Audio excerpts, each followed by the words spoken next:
Today, we're diving into something called Project Firewall. Now, on the surface, it's a pretty straightforward federal initiative, but as we're about to see, its mission to protect jobs might just come at the cost of justice. It's a real story of promise versus peril. So, imagine this. A new federal policy is created to build a firewall around American jobs. Sounds good, right? But here's the thing. Protecting some people can sometimes mean you end up overlooking others. So the big question we're asking today is, who gets left behind? Okay, so let's start with the official story. Project Firewall, which the Department of Labor kicked off back in September 2025, really had one clear mission: protect American workers. But to get why they built this solution, we first have to understand the problem they were trying to fix. So here's the breakdown. The problem was that for years, a lot of people were arguing that some companies, especially in tech, were kind of gaming the H-1B visa program, using it to hire cheaper labor from abroad, which had the knock-on effect of pushing down wages for everybody else. The solution? Project Firewall, a big, sweeping federal crackdown designed to stop that abuse. And look, this wasn't just a theoretical thing. This number, 36%, is huge. A study found that's how much less some firms were paying their entry-level H-1B hires compared to the going rate.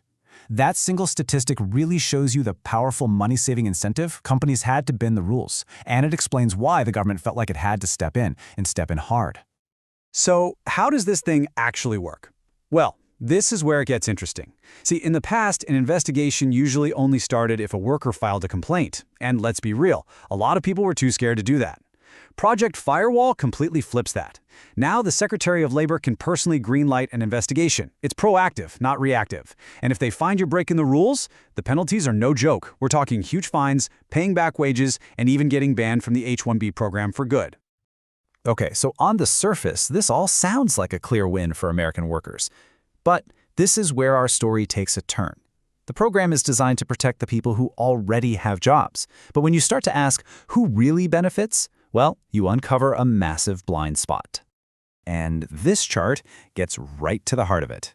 That first bar, that's the representation of Black professionals across the entire workforce. But look at the second bar. That's their representation in the tech industry, the exact industry Project Firewall is targeting. It is way, way lower. And this isn't a new issue. It's a deep, systemic problem that's been around for a long time. So here's the crucial point. Project Firewall is laser-focused on technical stuff. Are companies paying the right wage? Did they file the right forms? But by focusing so narrowly, it risks completely ignoring the reasons why that tech workforce bar was so much lower in the first place. It's missing the deeper systemic barriers. And one of the biggest of those barriers today is something called algorithmic bias. You can think of it like a silent gatekeeper. So many companies now use AI to screen resumes. But if that AI was trained on biased hiring data from the past, what does it do? Well, it learns to repeat those same biases, automatically filtering out perfectly qualified Black candidates before a single human being ever even sees their application. Fixing visa fraud does nothing to solve that. But the story doesn't end there. Because buried inside the way Project Firewall was built, there's something really unexpected, a kind of hidden feature that could totally transform it from a simple labor tool into a powerful lever for civil rights. This table right here, this is the key. The law actually requires the Department of Labor, the ones doing the H-1B audits, to share what they find with the EEOC and the Department of Justice, the two agencies in charge of enforcing civil rights. This creates a network, a pipeline, where a simple wage investigation can actually trigger a much, much deeper look into a company's hiring practices. And this quote just sums it up perfectly. The idea is that an investigation that starts as a simple H-1B compliance check can actually become the initial data point for a systemic race discrimination case. Basically, the data they collect for a routine labor audit could be the first thread that, when you pull it, unravels a whole pattern of discrimination. So this all leads to a fundamental conflict, a real tension at the heart of this whole policy. You've got two competing goals here, and how the government chooses to balance them is going to decide everything. So on one side, you have the Department of Labor's goal. It's a simple technical question. Is the company following the H-1B rules, yes or no? But on the other side, you've got the much bigger, much more complex equity goal from the EEOC and DOJ. Is the entire hiring system fair? The danger here is that the DOL could get its simple yes, close the case, and shut down that data pipeline before the bigger question about fairness even gets asked. All right, so how do you fix this? how do you make sure the promise of this hidden tool is actually realized? Well, advocates say there's a clear path forward, and it's built on 3 key recommendations that could turn this policy into real progress. First up, go after those silent gatekeepers directly. The idea is that any company investigated under Project Firewall should be required to have its hiring algorithms independently audited for bias. This uses the DOL's foot in the door to kickstart a much deeper civil rights investigation into a company's tech. Recommendation number 2, you need the right people for the job. These are not simple cases, they're incredibly complex and data-heavy. So the proposal is to create a dedicated task force, a special team within the EEOC and DOJ with the funding and the expertise to take that raw data from the DOL and build these big, important cases. And finally, number 3, make the solution part of the punishment. This recommendation connects the 2 goals together. So, if a company gets busted for an H-1B violation, any settlement has to include a real enforceable plan to improve its diversity and increase Black representation. It basically forces them to fix both problems at the same time. So this is where it all lands. Project Firewall is really at a crossroads, a fork in the road. It could just stay as a blunt tool, protecting the workforce as it is, or, with these kinds of changes, it could become a precision instrument, one that's used to fight for both economic fairness and racial justice, all at once. And that leaves us with one last big question to think about. It's at the heart of this whole debate, and really it applies to almost any major policy. Can something really be considered effective if it isn't truly equitable for everyone?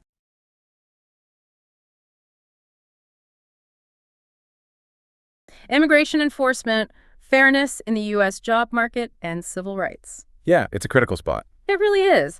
And it throws up this fascinating possibility, the idea that cracking down hard on visa fraud, a federal thing, could actually maybe become a tool for racial equity. If it's done right, that's the big caveat. Exactly, if it's paired with the right civil rights approach. So our mission today is really digging into this new Department of Labor initiative. It's called Project Firewall, launched back in September 2025. That's right. We need to unpack what it actually does, how it's supposed to clean up the H-1B visa program, which, let's be honest, has a reputation for abuse. Definitely. And crucially, look at how implementing it might really affect Black professionals, especially in those high-skill areas like STEM and IT. It's about more than just immigration rules, isn't it? It's about who gets access to these key parts of the economy. Absolutely. And what's really striking about Project Firewall right from the get-go is how they framed it. It's not just presented as, a regulatory cleanup. No, it's positioned as an economic fairness tool designed to fix problems in the market. When the DOL announced it, the message was really clear. This is a big federal push against what they see as systemic abuse of the H-1B visa. Okay. And the stated goal is pretty straightforward. Protect skilled American workers. Root out fraud, make sure employers are actually looking at the domestic workforce first. And the backdrop to this, the reason for such a big response, is this idea that H-1B exploitation was basically being used to get cheaper labor, right? And that was dragging down wages for everyone in those fields. That's the core premise. How bad was it? Especially in tech, in IT. Well, the justification rests on some pretty concerning numbers. Yeah. Especially in IT.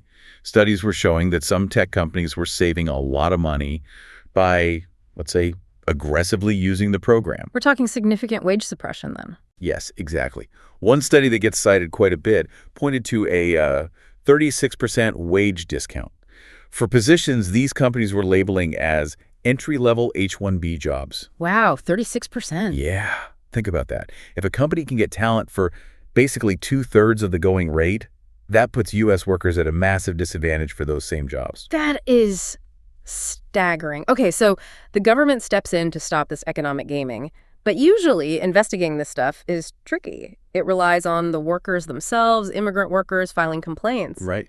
And they're often, understandably, really scared of retaliation, losing their visa, getting deported. That fear has always been a major handcuff for the DOL, historically speaking. The worry about retaliation or even just getting flagged by immigration enforcement, it really limited the DOL's ability to act unless it was a huge, obvious case. So what's different now? That's why this key shift in Project Firewall is such a big deal.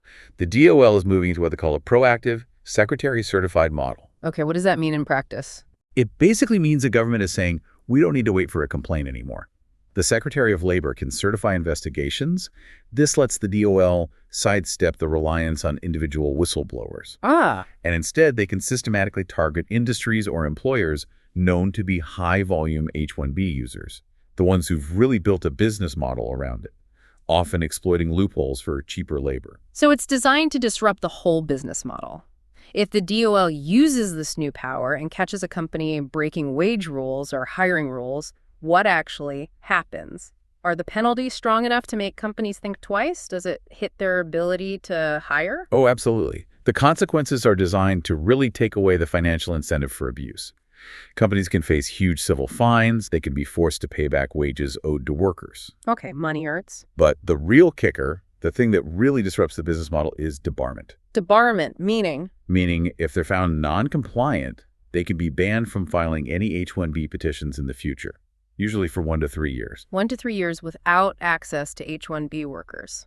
Exactly. For companies that rely heavily on that steady stream of overseas talent, cutting off that pipeline, even for a year, it can be devastating to their operations. Okay, so that sounds like a pretty powerful enforcement tool on the economic side, but let's pivot slightly. If Project Firewall works, if it stops the wage abuse and makes sure American workers get paid fairly, why isn't that automatically enough? Why isn't that the whole solution, especially for the Black community in tech and STEM? Our sources are saying this enforcement, while maybe needed, just isn't enough on its own for racial equity. Right, because the visa abuse, the wage stuff, that's really just one layer. It's sitting on top of a much deeper, more structural problem. Which is the chronic underrepresentation of Black professionals in these high-growth tech fields. We're talking computing, engineering. The numbers are stark. If you look at the decade between, say, 2005 and 2015, during that time, representation for Asian and Hispanic workers in tech went up significantly. But for Black workers, there was no statistically significant growth. Wait, say that again? No significant growth over a whole decade while tech was booming. Zero. Flatlined. That tells you something profound is wrong systemically. It's an exclusion that just cracking down on H-1B wage violations isn't going to magically fix. That statistic is deeply troubling. It shows the pipeline issue, or maybe the barrier issue, is way bigger than just wage fraud. So how does the H-1B visa itself, even setting aside the fraud part, make that structural problem worse? Well, it creates this kind of regulatory incentive, or maybe a disincentive. The rules for H-1B, in one really crucial way, are quite permissive. How so? Most employers don't actually have to prove they advertised the job to qualified U.S. workers before they apply for the H-1B visa. Really? They don't have to show they tried to hire an American first? For the majority of employers, no. There are exceptions for what are called H-1B dependent employers, but most aren't covered by that strict recruitment requirement.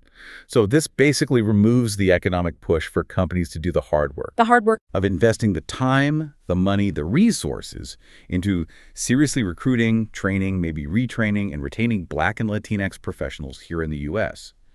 Why go through all that effort and expense, which it often is, to build a diverse domestic talent pipeline? when you have this seemingly easier, faster option available through the H-1B program. Exactly. It becomes the path of least resistance.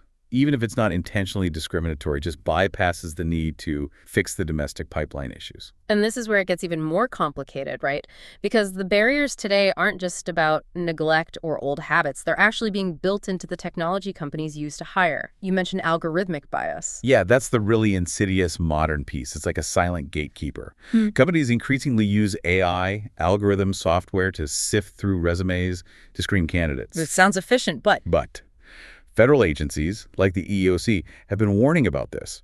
If these AI tools are trained on historical hiring data from the company. Data that reflects past biases. Precisely. Data that reflects decades of maybe overlooking or excluding certain groups. Then the algorithm learns those biases. It learns to replicate them. So these tools can end up systematically filtering out qualified Black applicants from the U.S. without anyone even realizing it's happening. It creates this barrier that has nothing to do with H-1B wage compliance. Okay, let me see if I'm tracking the core policy challenge here. Project Firewall tackles the cost incentive. It makes using H-1B workers more expensive, closer to market rates, removing the cheap labor angle. Right. But if it only focuses on that technical wage stuff, it doesn't automatically force companies to take that money they might save from not underpaying H-1Bs and reinvest it in fixing their biased hiring systems or actively recruiting Black professionals. That's exactly the gap. The easiest path for an employer, even after Project Firewall, might still be avoidance. They might just say, okay, the U.S. is getting too expensive or complicated. Let's just move these jobs offshore entirely. Instead of doing the necessary, maybe harder work of investing in diversity here at home. Right. So Project Firewall is definitely a potentially powerful tool for labor rights, for wage enforcement, but viewed through a civil rights lens, on its own, it's just insufficient. Okay, so if enforcement alone isn't enough, where's the leverage? Where does the real power to push for racial equity actually come from within this immigration enforcement plan? It seems like two separate worlds. How do you connect the DOL's wage audits to the civil rights issues? The connection point, the leverage, is built into the design. It's mandated collaboration. This is actually a pretty significant policy move. Collaboration between who? Project Firewall explicitly requires robust coordination. It sets up what they call an interagency enforcement network. We're talking DOL working hand in glove with the Department of Justice Civil Rights Division, the EEOC, the Equal Employment Opportunity Commission, and USCIS, the immigration agency. Okay, so all the key players talking to each other. That doesn't always happen. No, it doesn't. This aims to create a unified front, specifically to tackle not just wage issues, but also potential systemic discrimination, ensuring that labor compliance efforts don't ignore civil rights implications. For that to work, though, the civil rights agencies, DOJ, EEOC, they need data, right? Evidence. What kind of crucial information does the DOL get its hands on during an H-1B audit that would be like gold for an EEOC investigation? This is key. When the DOL goes in for an audit under Project Firewall, they get access to really sensitive internal company files, the kind of stuff the EEOC often has to fight tooth and nail in court to get. Like what specifically? We're talking detailed wage structures across job roles, how jobs are classified internally, records the company keeps supposedly to prove they aren't displacing U.S. workers, and critically, they get access to the public access files. Public access files. I've heard of those. What's in them that's so useful? The required documentation for H-1B filings.